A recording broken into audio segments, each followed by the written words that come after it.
ನಮಸ್ಕಾರ. ಆಹಾರ, ಆರೋಗ್ಯ, ಅಧ್ಯಾತ್ಮ ಈ ಸಂಸ್ಕಾರದ ಬೆಳಕಿಗೆ ತಮ್ಮೆಲ್ಲರಿಗೂ ಸ್ವಾಗತ, ಸುಸ್ವಾಗತ. ಇವತ್ತು ನಮ್ಮೊಂದಿಗಿದ್ದಾರೆ ಪದ್ಮಶ್ರೀ ಡಾಕ್ಟರ್ CR ಚಂದ್ರಶೇಖರ್ ಅವರು. ಅವರು ದಾನಿಗಳು, ವಿಜ್ಞಾನಿಗಳು, ಮೇಲಾಗಿ ಸಮಾಜಮುಖಿಗಳಾಗಿ ಸದಾ ಸಮಾಜದ ಹಿತಕ್ಕಾಗಿ ಶ್ರಮಿಸುತ್ತುವಂಥವರು. ಪ್ರೆಸ್ಟೀಜಿಯಸ್ ನಿಮ್ಹಾನ್ಸ್ನಿಂದ ವೈದ್ಯಕೀಯ ಅಧೀಕ್ಷಕರಾಗಿ ನಿವೃತ್ತಿಯ ನಂತರ ಕೂಡ ಅವರು ತಮ್ಮ ಪ್ರವೃತ್ತಿಯಲ್ಲಿ ಚಿಕಿತ್ಸೆ ಅಂದರೆ ಸಲಹೆ ಕೊಡೋದು, ಅದರ ಜೊತೆಗೆ ಲೇಖನಗಳ ಮುಖಾಂತರ ಜನರಲ್ಲಿ ಅರಿವು ಮೂಡಿಸುವುದ ಕೆಲಸ ಮಾಡ್ತಾ ಇದ್ದಾರೆ. 200ಕ್ಕೂ ಹೆಚ್ಚು ಅವರು ಕೃತಿಗಳನ್ನು ರಚಿಸಿದ್ದಾರೆ. ಅದರ ಜೊತೆಗೆ ಅವರು ಸದಾ ಹಸನ್ಮುಖಿಗಳಾಗಿ, ಸದಾ ಸುಖಿಗಳಾಗಿ ಮಕ್ಕಳ ಬೆಳವಣಿಗೆ ಬಗ್ಗೆ ತುಂಬಾ ಕಾಳಜಿ ವಹಿಸಿದಂಥವ್ರು. ಇವತ್ತು ನಮಗೆ ಅವರು ಆಟಿಸಮ್ ಅಂದರೆ ಸ್ವಲೀನತೆ, ತಮ್ಮಲ್ಲಿ ತಾವೇ ಮುಳುಗಿಕೊಂಡಂಥ, ಜಗತ್ತನ್ನ ಮರೆತಂಥ ಮಕ್ಕಳ ಬಗ್ಗೆ ಹೇಗೆ ತಂದೆ ತಾಯಿಗಳು ಕಾಳಜಿ ವಹಿಸ್ಬೇಕು, ಆ ಆಟಿಸಮ್ ಅಂದ್ರೆ ಏನು ಅಂತ ತಿಳಿಸ್ಕೊಳಕ್ ಬಂದಿದ್ದಾರೆ. ನಮಸ್ಕಾರ ಸರ್. ನಮಸ್ಕಾರ, ಎಲ್ಲರಿಗೂ ಸುಪ್ರಭಾತ. ಆಟಿಸಮ್ ಈ ಪದ ಬಹಳ ಜನ ಕೇಳಿರಲ್ಲ ರೀ. ಒಂದು ನೀವು ಗಮನಿಸಬೇಕು, ಮಗು ತಾಯಿ ಗರ್ಭದಲ್ಲಿ ಬೆಳೆಯುವಾಗ 9 ತಿಂಗಳ ಕಾಲ ಅದು 60% ಮಿದುಳು ಬೆಳ್ಕೊಳ್ಳುತ್ತೆ. ಅಂದ್ರೆ major portion of brain develops during pregnancy. ಕೊನೆ 3 ತಿಂಗಳಲ್ಲಿ ಬೆಳ್ಕೊಳ್ಳುತ್ತೆ. ಹಾಗೆ ಹುಟ್ಟಿದ ಮಗುವಿನ ಮೆದುಳಿನ ತೂಕ ಕೇವಲ 300 ಗ್ರಾಮ್ ಅಷ್ಟೇ. ಆ 300 ಗ್ರಾಮ್ ಇರ್ತಕ್ಕಂಥ ತೂಕದ ಮೆದುಳಿನಲ್ಲಿ ದೊಡ್ಡವರಲ್ಲಿ ಎಷ್ಟು ಜೀವಕೋಶ ಇರಬೇಕು ಅಷ್ಟೇ ಜೀವಕೋಶ, ಅಂದ್ರೆ 10,000 ಕೋಟಿ ನರಕೋಶಗಳು ಆಗಲೇ ಇರ್ತವೆ. 10 ಬಿಲಿಯನ್. ನಂತರ ಬೆಳವಣಿಗೆ ಶುರುವಾಗುತ್ತೆ. 10,000 ನರಕೋಶಗಳು ವಿಕಾಸ ಆಗ್ತವೆ. ಅಂತ ತಾವು ಏನೇನು ಕೆಲಸ ಮಾಡಬೇಕು ಅದೆಲ್ಲ ಹಂಚಿಕೊಂಡು ಮಾಡಕ್ ಶುರು ಮಾಡುತ್ತೆ. ಈ ಆಟಿಸಮ್ ಮಕ್ಕಳಲ್ಲಿ ಈ ಮೆದುಳಿನ ಬೆಳವಣಿಗೆ ಇಲ್ಲ ಗರ್ಭಧಾರಣೆ ಅವಧಿನಲ್ಲೇ ಸ್ಲೋ ಆಗ್ಬಿಡುತ್ತೆ, ಅರ್ಥಬದ್ಧ ಡೆವಲಪ್ ಆಗುತ್ತೆ. ಇಲ್ಲ ಹುಟ್ಟಿದ ನಂತರ 2 ವರ್ಷ 3 ವರ್ಷದಲ್ಲಿ ಬೆಳವಣಿಗೆ ಕುಂಠಿತವಾಗುತ್ತೆ. ಇದೇ ಡೆವಲಪ್ಮೆಂಟಲ್ ಡಿಸಾರ್ಡರ್ ಅಂತ ಕರಿತೇವೆ. ಗ್ಲೋಬಲ್ ಡೆವಲಪ್ಮೆಂಟಲ್ ಡಿಸಾರ್ಡರ್ ಅಂದ್ರೆ ಸರ್ವಾಂಗೀಣ ಮಾನಸಿಕ ಬೆಳವಣಿಗೆ ಕುಂಠಿತವಾಗುತ್ತೆ. ಆಟಿಸಮ್ ಈ ಒಂದು ಕಾಯಿಲೆ ಅಂತ ಕರೆಯುವ, ಅದನ್ನ ಅಂಗವೈಕಲ್ಯ ಅಂತ ಕರೆಯುವ, ಏನ್ ಬೇಕಾದ್ರೂ ಕರೀಲಿ. ಸೊ ಆಟಿಸಮ್ ಸಾಮಾನ್ಯವಾಗಿ 3ನೇ ವಯಸ್ಸಿಗೆ ಅಥವಾ 2-2.5 ವಯಸ್ಸಿಗೆ ಕಾಣಿಸ್ಕೊಳ್ಳುತ್ತೆ. ಅದುವರೆಗೂ ಲವಲವಿಕೆಯಿಂದ ಇದ್ದಂಥ ಮಗು, ತಾಯಿಯನ್ನ ತಂದೆಯನ್ನ ನೋಡಿ ನಗ್ತಾ ಇರ್ತಕ್ಕಂಥ ಮಗು, ಹಾಗೆ ಹೊರಗಿನ ಪ್ರಚೋದನೆಗೆ, ಅದು ಬೆಳಕಾಗ್ಬೋದು, ಶಬ್ದ ಆಗ್ಬೋದು, ಅಥವಾ ಬೇರೆಯವರ ಆಟ ಪಾಠ ಆಗ್ಬೋದು, ಅದನ್ನ ನೋಡಿ ಸ್ಪಂದನೆ ಮಾಡ್ತಾ ಇದ್ದಂಥ ಮಗು ಹೇಗೆ ಸ್ಪಂದನೆ ಮಾಡ್ತೇವೆ, ನಗುತ್ತೆ, ಆ ಕಡೆ ನೋಡುತ್ತೆ, ಹಾಗೆ ತನ್ನ ಖುಷಿಯನ್ನ ಕೈಕಾಲು ಬಿಡ್ದು ತೋರಿಸುತ್ತೆ, ನಂತರ ಕೂತ್ಕೊಂಡಾಗ ನಿಂತ್ಕೊಂಡಾಗ ಓಡಾಡುತ್ತೆ, ಹಾಗೆ ಸಾರ್ವಜನಿಕ ಖುಷಿಯಾಗಿರುತ್ತೆ, ಚಟುವಟಿಕೆಯಿಂದ ಇರುತ್ತೆ, ಹಾಗೆ ಆಹಾರ ಕೊಟ್ಟಾಗ ಖುಷಿ ಪಡುತ್ತೆ, ಹಾಗೆ ನಿದ್ದೆಯಿಂದ ಇದ್ದಾಗ ಹಸನ್ಮುಖಿಯಾಗಿ ಎದ್ದೇಳುತ್ತೆ, ತಾಯಿ ಮುಖ ನೋಡಿ ನಗುತ್ತೆ. ಇದು ತಂದೆ ತಾಯಿಗಳಿಗೆ ಮತ್ತೆ ಎಲ್ರಿಗೂ ಖುಷಿ. 6 ತಿಂಗಳು 1 ವರ್ಷ ಮಗು ನೋಡ್ತಂದ್ರೆ ಯಾರಿಗಾದ್ರೂ ಖುಷಿ ಆಗದೆ ಇರೋದಿಲ್ಲ, ಎತ್ಕೊಂಡು ಮುದ್ದಾಡೋಣ ಅಂತ ಅನ್ಸುತ್ತೆ. ಅದು ಹೆಣ್ಮಗು ಆಗ್ಬೋದು, ಗಂಡು ಮಗು ಆಗ್ಬೋದು, ಕಪ್ಪನೇ ಇರೋ ಮಗು ಆಗ್ಬೋದು, ನನ್ನ ಹಾಗೆ ಅಥವಾ ನಿಮಗೆ ಬೆಳಗಿರೋ ಮಗು ನಿಮಗೆ ಬೆಳಗಿರೋ ಮಗು ಆಗ್ಬೋದು. ಆದ್ರೆ 2 ವರ್ಷ ಆಗ್ತಿದ್ದಾಗೆ ಮಗುವಿನ ನಡವಳಿಕೆಯಲ್ಲಿ ಕೆಲವು ವ್ಯತ್ಯಾಸ ಕಂಡು ಬರುತ್ತೆ.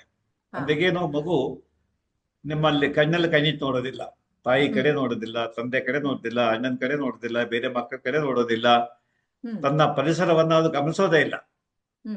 ಕೂತಿರುತ್ತೆ ಅಥವಾ ನಿಂತಿರುತ್ತೆ, ತಾನು ಮುಳುಗಿ ಹೋಗ್ಬಿಟ್ಟಿರುತ್ತೆ. ಹೌದು. ಹಾಗೆ ಯಾವ್ದೊಂದು ವಸ್ತು ಸಿಗುತ್ತೆ, ಆ ವಸ್ತುವನ್ನ ಅರ್ಧ ಗಂಟೆ 1 ಗಂಟೆ ಕಾಲ ಆ ವಸ್ತುವನ್ನೇ ಕೈ ಹಿಡ್ಕೊಂಡು ಈ ಕಡೆ ತಿರುಗಿಸೋದು, ಆ ಕಡೆ ತಿರುಗಿಸೋದು, ಅದೇ ನೋಡೋದು, ಬೇರೆಕಾದ್ರೂ ಅಂತ ತಲೆ ಎತ್ತೋದಿಲ್ಲ. ಯಾವುದೇ ಪ್ರಚೋದನೆಗೆ ಅದು ಸ್ಪಂದಿಸೋದಿಲ್ಲ. ತನಗೆ ಆಹಾರ ಬೇಕು ಅಂತಾನೆ ಕೇಳಲ್ಲ ರೀ. ಹಸಿವಾಯ್ತು ಅಂತಂದ್ರೆ ಅಡಿಗೆ ಮನೆಯಲ್ಲಿ ಗೊತ್ತಿರುತ್ತೆ, ಅಡಿಗೆ ಮನೆ ಕಡೆ ಹೋಗುತ್ತೆ, ಹುಡುಕೋದೇ ಇಲ್ಲ. ಹೋಗತ್ತಷ್ಟೇ. ತಾಯಿಗೆ ನನಗೆ ಹಸಿವಾಗಿದೆ, ಹಬ್ಬು ಕೊಡು ಅನ್ನ ಕೊಡು ಊಟ ಕೊಡು ಅಂತ ಕೇಳೋದೇ ಇಲ್ಲ. ಹಾಗೆ ನೀವು ಚಾಕ್ಲೇಟ್ ಪಕ್ಕದಲ್ಲಿ ಇಟ್ಕೊಂಡು ನಿಂತ್ಕೊಳ್ಳಿ, ಆ ಕಡೆ ನೋಡೋದು ಇಲ್ಲ, ನೋಡಿದ್ರು ಕೂಡ ನಂಗೆ ಚಾಕ್ಲೇಟ್ ಬೇಕು ಅಂತ ಕೇಳೋದು ಇಲ್ಲ.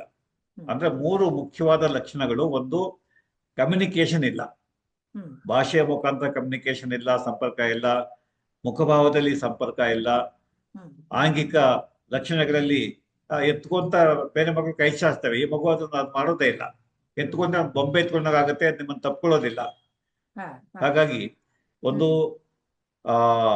ಬಾಹ್ಯ ಪ್ರಚೋದನೆಗೆ ಏನೂ ರೆಸ್ಪಾನ್ಸ್ ಇಲ್ಲ, ಜೊತೆಗೆ ಸಾಮಾಜಿಕ ಸಂಪರ್ಕ ಇಲ್ಲ, ಭಾಷೆ ಬರುತ್ತೆ, ಇದ್ಕಿದ್ದಾಗೆ ಅದು ಟಿವಿ ಬಂದಂತ ಹಾಡನ್ನ ಹಾಡ್ಬಿಡ್ಬೋದು, ಅಥವಾ ಯಾವುದೋ ಒಂದು ವಾಕ್ಯವನ್ನ ಉಚ್ಚಾರ ಮಾಡ್ಬೋದು, ಗಿಳಿಪಾಠ ಅದಷ್ಟೇ.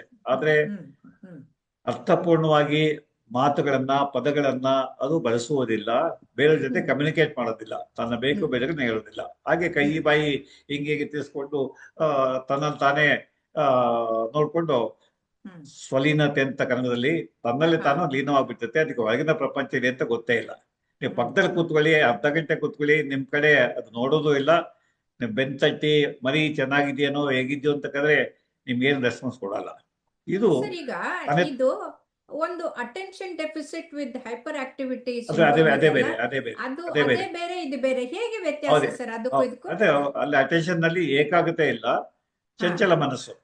ಒಂದು ವಸ್ತು ತಗೊಳ್ತಾರೆ, ಬಿಸಾಕ್ತಾರೆ, ಇನ್ನೊಂದು ವಸ್ತುಗೆ ಹೋಗ್ತಾರೆ, ಅಥವಾ ಓಡೋಗ್ತಾರೆ, ಮತ್ತೆ ಬರ್ತಾರೆ, ಮತ್ತೆ ಸುತ್ತಾಡ್ತಿರ್ತಾರೆ. ಅವ್ರನ್ನೋಗಿ ಶರ್ಟ್ ಎಳಿತಾರೆ, ಇವ್ರನ್ನೋಗಿ ಶರ್ಟ್ ಎಳಿತಾರೆ, ಅಥವಾ ತೀಟೆ ಮಾಡ್ತಾರೆ, ವಸ್ತು ತಗೊಳ್ತಾರೆ, ಬಿಸಾಕ್ತಿರ್ತಾರೆ. ಅದು ADHD. ಇಲ್ಲಿ ಮಗು ಒಂದೇ ಕಡೆ ಕೂತಿರುತ್ತೆ, ಕೂತಲ್ಲೇ ಕೂತಿರುತ್ತೆ, ನಿಂತಲ್ಲೇ ನಿಂತಿರುತ್ತೆ, ತಂದ್ಪಾಡು ತಂದಷ್ಟೇ, ಬೇರೆಯವ್ರ ಸಂಘ ಸಂಪರ್ಕ ಏನೂ ಇಲ್ಲ.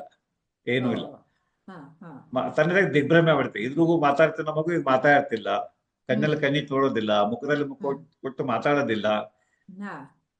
ಶುರುದಲ್ಲಿ ತನ್ನದಾಗೆ ಇದು ಬುದ್ಧಿಮಾನ್ಯ ಮಗುವಾಗ್ತಾ ಇದೆಯೇ, ಅಥವಾ ಎರಡನೇದು ಇದಕ್ಕೆ ಮೂಕತನ ಬಂದ್ಬಿಟ್ಟಿದೆಯಾ, ಇವಾಗ ಮಾತೇ ಇಲ್ಲ. ದಿನದಲ್ಲಿ 1, 2, 3 ಸತಿ ಯಾವ್ದೋ ಒಂದು ಪದ ಉಚ್ಚಾರ ಮಾಡುತ್ತೆ, ಅದು ಅರ್ಥವಿಲ್ಲ, ಎಂಥದ್ದು ಇಲ್ಲ.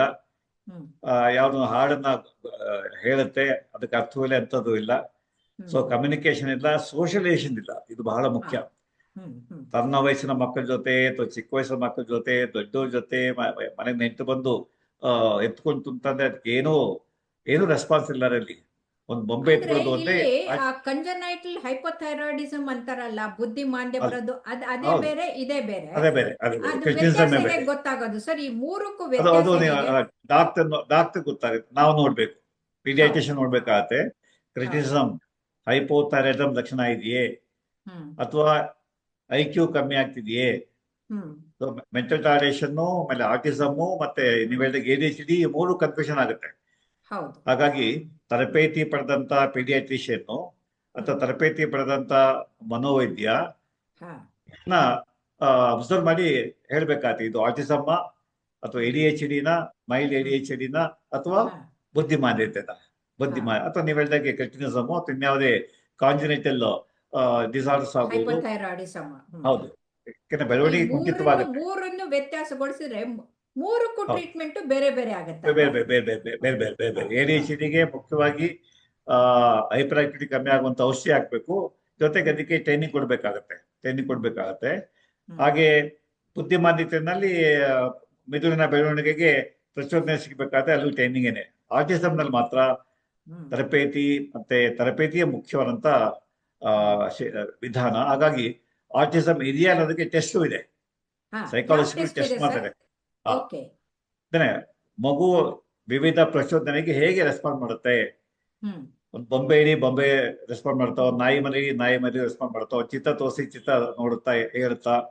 ಸೊ ಹಾಗಾಗಿ ಆಟಿಸಮ್ ಸ್ಪೆಕ್ಟ್ರಮ್ ಡಿಸಾರ್ಡರ್ ಎಲ್ಲ ಬರ್ತವೆ. ಆಟಿಸಮ್ ಸ್ಪೆಕ್ಟ್ರಮ್ ನಲ್ಲಿ ADHD ಬರ್ತದೆ, ಮೆಂಟಲ್ ರಿಟಾರ್ಡೇಷನ್ ಬರ್ತದೆ, ಅಥವಾ ಲರ್ನಿಂಗ್ ಡಿಸಾರ್ಡರ್ಸ್ ಬರ್ತದೆ. ಇದು ಆಟಿಸಮ್ ಸ್ಪೆಕ್ಟ್ರಮ್ ಡಿಸಾರ್ಡರ್ಸ್. ಅದನ್ನ ತರಬೇತಿ ಪಡೆದಂತ ಕ್ಲಿನಿಕಲ್ ಸೈಕಾಲಜಿಸ್ಟ್ ಕೆಲವು ಟೆಸ್ಟ್ಗಳನ್ನು ಮಾಡಿ ಅದಕ್ಕೆ ಟೆಸ್ಟ್ಗಳನ್ನ ರೂಪಿಸಿದ್ದಾರೆ. ಅಬ್ಸರ್ವ್ ಮಾಡಿ ಮಗುನ, ಹಾಗೆ ಕೆಲವು ಪರೀಕ್ಷೆಗಳನ್ನು ಮಾಡಿ ಮಗುವಿಗೆ ಲ್ಯಾಂಗ್ವೇಜ್ ಗೊತ್ತಿದೆ, ಆದ್ರೆ ಅದನ್ನು ಬಳಸೋದಿಲ್ಲ. ಭಾಷೆ ಗೊತ್ತಿದೆ, ಒಂದು 50 ಪದ 60 ಪದ ಕಲ್ತ್ಕೊಂಡಿದೆ. ಅಮ್ಮ ನನಗೆ ಹಾಲು ಬೇಕು, ನನ್ನ ವಾಕಿಂಗ್ ಕರ್ಕೊಂಡು ಹೋಗು, ಅಥವಾ ಟಿವಿ ಹಾಕು ಇದೆಲ್ಲ ಶಬ್ದಗಳು ಗೊತ್ತು ಅಂದ್ರೆ ಬಳಸೋದಿಲ್ಲ. ಹಾಗಾಗಿ ಲಿಂಗ್ವಿಸ್ಟಿಕ್ ಎಬಿಲಿಟಿ ಚೆಕ್ ಮಾಡ್ಬೇಕಾಗತ್ತೆ. ಲಿಂಗ್ವಿಸ್ಟಿಕ್ ಎಬಿಲಿಟಿ ಇರುತ್ತೆ, ಗೊತ್ತಾಯ್ತು. ಆಮೇಲೆ ಅದನ್ನ ಬಳಸೋದಿಲ್ಲ, ಯಾವುದಕ್ಕೆ ಸಾಮಾಜಿಕ ಸಂಪರ್ಕಕ್ಕೆ ಬೆಳೆಸೋದಿಲ್ಲ, ತನ್ನ ಬೇರೆ ಜೊತೆ ಒಡನಾಟಕ್ಕೆ ಅದು ಬೆಳೆಸೋದಿಲ್ಲ. ಅದು ಆಟಿಸಮ್ ಅಂತ ಗುರ್ತು ಮಾಡ್ಬೇಕಾಗತ್ತೆ. ಸೊ ಆಟಿಸಮ್ ಡಯಾಗ್ನೋಸ್ ಕೆಲಸ ನಿಧಾನ ಆಗುತ್ತೆ. ಹಲವಾರು ದಿವಸ ಮಗುನ ಅಬ್ಸರ್ವ್ ಮಾಡ್ಬೇಕಾಗತ್ತೆ, ಹಲವು ಸೆಷನ್ ಅಬ್ಸರ್ವ್ ಮಾಡಿ ಆಮೇಲೆ ಇದು autism, mild autism, moderate autism ಅಥವಾ ಸಿವಿಯರ್ ಆಟಿಸಮ್ ಅಂತ ನೋಡ್ಬೇಕಾಗುತ್ತೆ. ಆಮೇಲೆ ತರಬೇತಿಲಿ 3: ಒಂದು ಸ್ಪೀಚ್ ಥೆರಪಿ, ಮಗುವಿಗೆ ಧ್ವನಿ ಚೆನ್ನಾಗಿದೆ, ವೋಕಲ್ ಕಾಸ್ಟ್ ಚೆನ್ನಾಗಿದೆ, ಅಕ್ಷರಗಳು ಗೊತ್ತು, ಪದಗಳು ಗೊತ್ತು, ವಾಕ್ಯಗಳ ರಚನೆ ಗೊತ್ತು, ಆದ್ರೆ ಅದನ್ನ ಅರ್ಥಪೂರ್ಣವಾಗಿ ಜೋಡಿಸೋ ಶಕ್ತಿ ಸ್ಪೀಚ್ ಥೆರಪಿ ಮಾಡ್ಬೇಕು. Speech therapy. ಎರಡನೇದು ರಿಹ್ಯಾಬಿಲಿಟೇಷನ್, ಅಂದ್ರೆ ಮಗುವಿಗೆ ಆ ವಯಸ್ಸಿಗೆ 3ನೇ ವಯಸ್ಸಿಗೆ, 4ನೇ ವಯಸ್ಸಿಗೆ, 5ನೇ ವಯಸ್ಸಿಗೆ ಕೆಲಸ ಅವಶ್ಯಕ ಹಾಕೊಂಡ್ಬರ್ತಾರ್ರಿ. ಬುದ್ಧಿಮಾನ್ಯ ಮಗು ಅಂದ್ಕೊಂಡ್ಬಿಟ್ಟಿವಿ ಸರ್, ನಮ್ಗೆ ಗೊತ್ತಾಗ್ಲೇ ಇಲ್ಲ, ಏನೋ ಆಗಿದೆ, ಯಾರೋ ಮಾಟ ಮಾಡಿಸ್ಬಿಟ್ಟಿದೆ, ಚೆನ್ನಾಗಿದ್ ಮಗು ಹಿಂಗಾಗ್ಬಿಟ್ಟಿದೆ, ಅಥವಾ ಯಾವ್ದೋ ದೇವಭೂತ ಇದೆ. ನಮ್ಮ ದೇಶದಲ್ಲಿ ನಿಮ್ಗೆ ಗೊತ್ತಿದೆ ಈ ಎಲ್ಲ ತಪ್ಪು ನಂಬಿಕೆಗಳು. ದೇವಸ್ಥಾನಕ್ಕೆ ಹೋಗ್ತಾರೆ, ಅರಕೆ ಕಟ್ಕೊಳ್ತಾರೆ, ನಮ್ಮ ಮಗು ನೋಡಕ್ ಮುಗ್ಧಾಗಿರುತ್ತೆ, ನೋಡಕ್ ಸುಂದರವಾಗಿರುತ್ತೆ ಮಗು. ಹಾಗೆ ಯಾರು ಎತ್ಕೊಂಡು ಮುದ್ದಾಡೋಣ ಅಂತ ಅನ್ಸುತ್ತೆ, ಆದ್ರೆ ಅದಕ್ಕೆ ಕಮ್ಯುನಿಕೇಶನ್ ಇಲ್ಲ, ಸಾಮಾಜಿಕ ಸಂಪರ್ಕ ಇಲ್ಲ, ಭಾವನೆಗಳೇ ಇಲ್ಲ ರೀ. ಇನ್ನೊಂದು ಭಾವನೆಗಳನ್ನ ತೋರಿಸ ಬರಲ್ಲ ಅದಕ್ಕೆ. ನಗುವನ್ನ ಹೇಗೆ, ಸಂತೋಷನ ಹೇಗೆ ವ್ಯಕ್ತಪಡಿಸ್ಬೇಕು, ದುಃಖವನ್ನ ಹೇಗೆ ವ್ಯಕ್ತಪಡಿಸ್ಬೇಕು, ಕೋಪವನ್ನ ಹೇಗೆ ವ್ಯಕ್ತಪಡಿಸ್ಬೇಕು ಗೊತ್ತಾಗೋದಿಲ್ಲ ಅದಕ್ಕೆ, ಗೊತ್ತಾಗೋದಿಲ್ಲ. ಭಾವನಾತ್ಮಕವಾಗಿ ಅದು ಝೀರೋ ಆಗ್ಬಿಡುತ್ತೆ. ಆದರಿಂದ ರಿಹ್ಯಾಬಿಲಿಟೇಷನ್ ಸೆಂಟರ್. ನಂತರ ಅದಕ್ಕೆ ಸುಮಾರು 15ನೇ ವಯಸ್ಸು ತನಕನೂ ಟ್ರೈನಿಂಗ್ ನಡಿಬೇಕು. 15ನೇ ವಯಸ್ಸನ್ಗೂ ಟ್ರೈನಿಂಗ್. ಈ ಮಕ್ಕಳು, ಆಟಿಸಮ್ ಮಕ್ಕಳು ಅತಿ ಬುದ್ಧಿವಂತರಾಗಿರ್ಬೋದು, ಮುಂದೆ ಅವರು ವಿಜ್ಞಾನಿ ಆಗ್ಬೋದು, ಮುಂದೆ ಡಾಕ್ಟರ್ ಆಗ್ಬೋದು, ಮುಂದೆ IAS ಆಫೀಸರ್ ಆಗ್ಬೋದು, ಆಗ್ಬೋದು. ಆಟಿಸಮ್ ಮಕ್ಕಳು ಇಲ್ಲ ತುಂಬಾ ಬುದ್ಧಿವಂತರಾಗಿರ್ತಾರೆ, ಇಲ್ಲ ಸಾಧಾರಣ ಬುದ್ಧಿವಂತಿಕೆ ಇರುತ್ತೆ. ಬುದ್ಧಿಮಾನ್ಯತೆ ಅಂತೂ ಇಲ್ವೇ ಇಲ್ಲ. ಆಟಿಸಮ್ ಮಕ್ಕಳು ಬುದ್ಧಿಮಾನ್ಯತೆ ಇಲ್ವೇ ಇಲ್ಲ. ಟ್ರೈನ್ ಇದೆ, ಆದ್ರೆ ವಿಕಾಸ ಆಗ್ತಾ ಇರೋದಿಲ್ಲ. ನೀವು ಟ್ರೈನಿಂಗ್ ಕೊಟ್ಟು ಅಂತಂದ್ರೆ ಆ ಮಕ್ಕಳು ಮುಂದೆ ಸಾಮಾನ್ಯ ಶಾಲೆಗೆ ಹೋಗ್ಬೋದು. ಶುರುನಲ್ಲಿ ಈಗ ಬೆಂಗಳೂರಿನಲ್ಲಿ ಅಥವಾ ಎಲ್ಲಾ ದೊಡ್ಡ ನಗರಗಳಲ್ಲಿ ಆಟಿಸಮ್ ಕ್ಲಿನಿಕ್ಗಳು ಬಂದಿವೆ, ಆಟಿಸಮ್ ಟ್ರೈನಿಂಗ್ ಸೆಂಟರ್ಗಳು ಬಂದಿವೆ. ನಮ್ಮ ಬೆಂಗಳೂರಲ್ಲಿ ಸುಮಾರು ಏರಿಯಾಗಳಲ್ಲಿ ಆಟಿಸಮ್ ಟ್ರೈನಿಂಗ್ ಇದೆ. ಯಾಕಂದ್ರೆ ಸಾಕಷ್ಟು ಮಕ್ಕಳು ಮೊದಲು ಬಹಳ ಕಮ್ಮಿ ಇತ್ತು ಆಟಿಸಮ್, ಈಗ ಜಾಸ್ತಿ ಆಗ್ತಿದೆ. ಏಕೆ ಗೊತ್ತಿಲ್ಲ. ಹೇಳಿದ್ಕೆ ನೆನ್ಪಾಯ್ತು, ನನ್ನ ಅಸಿಸ್ಟೆಂಟೇ ಒಬ್ಳು ಪಂಜಾಬ್ಗೆ ಹೋದವಳು ತನ್ನ ಮಗುವಿಗೆ ಟ್ರೀಟ್ಮೆಂಟ್ ಅಂತ ಬೆಂಗಳೂರಿಗೆ ಬಂದು 6 ತಿಂಗಳು ಇಲ್ಲಿದ್ದು ಟ್ರೀಟ್ಮೆಂಟ್ ತಗೊಂಡು ಮಗುವನ್ನ ಸರಿಪಡಿಸ್ಕೊಂಡ್ಬಿಟ್ಟು ಹೋದ್ಲು. ಈಗ ಎಲ್ಲ ಮೇಜರ್ ಸಿಟಿಗಳಲ್ಲಿ, ಮೆಡಿಕಲ್ ಕಾಲೇಜುಗಳಲ್ಲಿ, ಹಾಗೆ ಸೂಪರ್ ಸ್ಪೆಷಾಲಿಟಿ ಹಾಸ್ಪಿಟಲ್ಗಳಲ್ಲಿ ಆಟಿಸಮ್ ಗುರುತಿಸ್ಬೇಕು. ಎಲ್ಲ ಪೀಡಿಯಾಟ್ರಿಷಿಯನ್ ಗುರುತಿಸ್ತಾರೆ.